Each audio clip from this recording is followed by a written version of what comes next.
আবাস যোজনার তালিকায় নাম না থাকায় ময়ূরেশ্বর ২ নম্বর ব্লক অফিসের সামনে জমায়েত গ্রামবাসীদের। বীরভূমের ময়ূরেশ্বর ২ নম্বর ব্লকের বিভিন্ন পঞ্চায়েতের সাধারণ মানুষ বাড়ি না পাওয়ার অভিযোগে বিডিও অফিসের সামনে উপস্থিত হন আজ।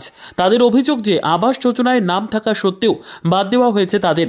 অনেকের মাটির বাড়ি থাকা সত্ত্বেও বাড়ি পায়নি। অন্যদিকে পাকা বাড়ি থাকা সত্ত্বেও বেশ কিছু ব্যক্তির নাম আবাস যোজনার মধ্যে এসেছে।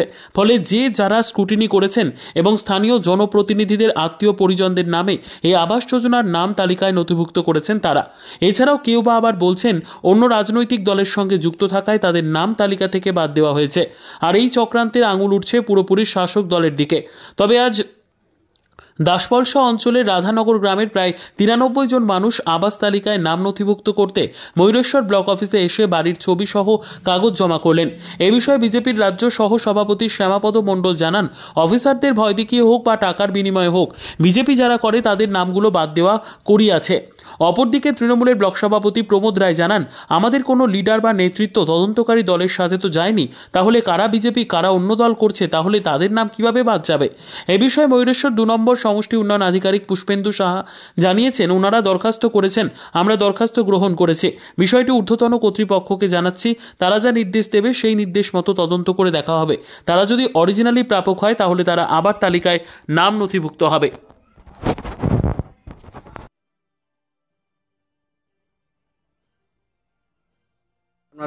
দাদা, আমাদের সব বাড়ির লিস্টের নাম ছিল, সব নাম কেটে দিয়ে ওরা সব আপন স্বার্থক করে নিয়েছে। যে সব পাওয়ার যোগ্য নয় তাদের নাম এসেছে, তাদের দিকে ভোট লিবার লেগে বাড়ি দিছি।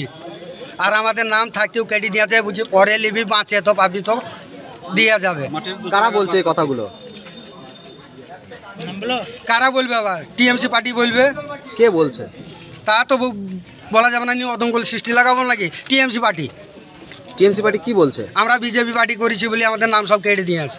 এখন কি পার্টি করেন? আমরা বিজেপি করি। এগুলো সব বিজেপি করেন? হ্যাঁ। কি নাম আপনার? কালাম শেখ। আজ কি করলেন ব্লকে এসে? ও ব্লকে জমা দিতে এসেছিলাম, আবেদন করতেছিলাম, আবেদন দিলাম আর রিসিভ নিলাম। কি জমা করলেন সঙ্গে? ওই যে বাড়ির সব আইডি নাম্বার ছিল, সেই আইডি নাম্বারগুলো দিলাম, সমস্ত জেরক্স করে। বাড়ির ছবি সঙ্গে জমা? বাড়ির ছবি একদম সমত তুলিয়ে সরকারকে দেখাচ্ছি, কি সরকারকে বলছি যে পাওয়ার যোগ্য তাকে দেন, যে যোগ্য নয় তাকে দেন না। নেতারা ভোট লিবার লেগে দিন দিস। বোম্বাই বাস করছে, তার নামে বাড়ি পাস হয়েছে, ঘরে থেকে বাড়ি পাওয়া যায় না। হ্যাঁ, বাড়ি আগে পেয়েছে, আবার নাম আইছি, বলছি দিয়ে দাও সরকারের টাকা, তুমি পাওনি, তোমাকে পরে দিয়ে যাবে। গ্রামে কি কারো বাড়ির নাম এসছে? হ্যাঁ এসেছে। কাদের এসেছে মোটামুটি? বলতে পারবো না, তদন্ত করুক। আপনাদের কারো বাড়ি আসেনি? না, আসলি পরে আসতাম নাকি। কোন কোন গ্রাম থেকে আসছেন আপনারা? সব রাধানগর তুড়ি গ্রাম, 2 নম্বর ব্লক, মহড়েশ্বর থানা, রাধানগর বাড়ি, সব রাধানগর। মোটামুটি কতজন আজকে এই কাগজ জমা করলেন? 93 জন। কেবল রাধানগর 93 জন। আর আমরা পার্টি করেছি বিজেপি, তাও জানে, ওরা দাঁড় করাইছি তাও জানে, আমাদেরকে সে বিরোধী করেই রেখে দিচ্ছি। কিসের জন্য মনে হচ্ছে আপনাদের আজ বাড়ির তালিকায় নাম নেই? কিসের জন্য? ওই ভোটের লেগে দেয় না, ভোট দিইনি, তাতেই শালোকে ঘর দেবো না। কাদেরকে ভোট দেননি বলে? টিএমসি কে ভোট দিইনি বলে। টিএমসি কে ভোট দেননি বলে মনে হচ্ছে যেন আপনাদেরকে ঘরে? হ্যাঁ, অরিজিনাল করতে তো মনে হয়। আবার কি নাম বললেন আপনার? কালাম শেখ। এই আপনাদের ব্লক এলাকারই দেখা গেল, যেমন দাসপলসা ঢেকা এলাকার মানুষজন বিক্ষোভ করে তারা আজ কাগজ জমা করলো ব্লকে এসে। তাদের দাবি যে আমাদের যে 2018 সালে যে তালিকা করা হয়েছিল আবাস যোজনার, সেই তালিকা থেকে নাকি তার নাম বাদ গিয়েছে, এবং যাদের নাম আছে তাদের নাকি পাকা বাড়ি আছে। কি বলবেন এই প্রসঙ্গে? দেখুন, এই আবাস যোজনার যে বাড়িগুলো আমাদের মাননীয় মুখ্যমন্ত্রী গোটা পশ্চিমবাংলা ভিত্তিক ডিস্ট্রিক্ট ম্যাজিস্ট্রেটদের একটা অনুমতি দিয়েছে, তাদেরকে এনকোয়ারি করার জন্য একটা তদন্ত টিম গঠন হয়েছে। এই তদন্ত টিম প্রত্যেক এলাকায় প্রত্যেকে বাড়িতে গিয়ে তদন্ত করে এসছে। তারপরে তারা ড্রাফট লিস্ট বানিয়েছে। এই যে তদন্তকারী যে দল গঠিত হয়েছিল, এই দলে আপনার পঞ্চায়েতগুলো, ব্লকগুলো, সমস্ত রকমের স্টাফরা তদন্ত করেছে 100%। তারপর আপনার বিডিও তদন্ত করেছে 15%। তারপর আপনার এসডিও তদন্ত করেছে 5%। তারপরে ডিস্ট্রিক্ট ম্যাজিস্ট্রেট করেছে 2%। এরপরে যদি কেউ বলে আমি বিজেপি করি না তৃণমূল করি, এখানে তো আমাদের যে ডিস্ট্রিক্ট ম্যাজিস্ট্রেট আছেন তিনি তো গোটা জেলার প্রত্যেককে জানান না কে কোন দল করেন সাধারণ মানুষরা। তাই দল ও মত নির্বিশেষে মমতা বন্দ্যোপাধ্যায় এখনও বলছে বা আগে বলেছে, যাদের বাড়ি নাই, ভূমিহীনদের বা যা আবাসহীন যারা আছে তাদেরকে বাড়ি পাইয়ে দেওয়ার দায়িত্ব আমার। এই টাকা পাওয়ার পরেও তো মমতা বন্দ্যোপাধ্যায় বলেছে 2025-এর আবার তালিকা বানানো হবে। যদি কাউরি গৃহহীন হয় তাকে বাড়ি বানিয়ে দেওয়ার দায়িত্ব মমতা বন্দ্যোপাধ্যায় নিজে নিচ্ছেন।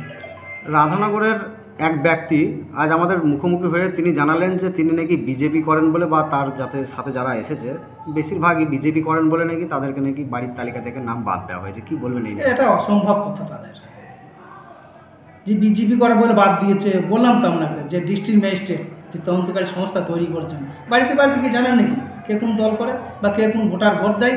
তাহলে ভোটার আগেই তো কাউন্টিং হয়ে যেত যে কে কাকে ভোট দেয়, কে কোন দল করে। আমার তো মনে হয় না কোনো দল, যেমন আমি ব্লক সভাপতি হিসাবে আমরা প্রত্যেক পঞ্চায়েত সভাপতি ডেকে নির্দেশ দিয়েছিলাম এই যে তদন্তকারী দল গিয়ে তদন্ত করবে, এই তদন্তে যেন কোনো লিডার বা নেতৃত্ব প্রভাবিত না করে। মমতা বন্দ্যোপাধ্যায়, অভিষেক ব্যানার্জির কথা মতো আমরা আমাদের তৃণমূলের দলের কোনো নেতৃত্ব কোনো জায়গাতে এই তদন্তকারী দলের সঙ্গে যায় না। তাহলে কী করে তারা বিজেপি বা তৃণমূল আইডেন্টিফাই করবে?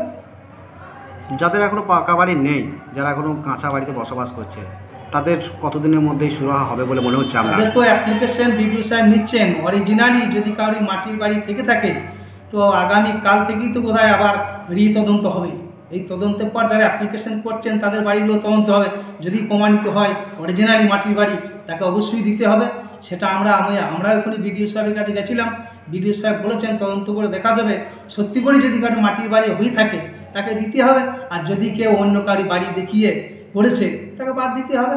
কিন্তু তাকে অভিযোগ জানাতে হবে, অভিযোগ জানানোর পরে অবশ্যই তার সিদ্ধান্তে পৌঁছাবে বা সেই বাড়ি পাবে। এতে দল বলে কিছু নেই। দাদা, কি পরিচয় আপনার? আমি মনসা 2 নম্বর ব্লক তৃণমূল কংগ্রেস কমিটির সভাপতি। আমার নাম প্রমোদ রায়।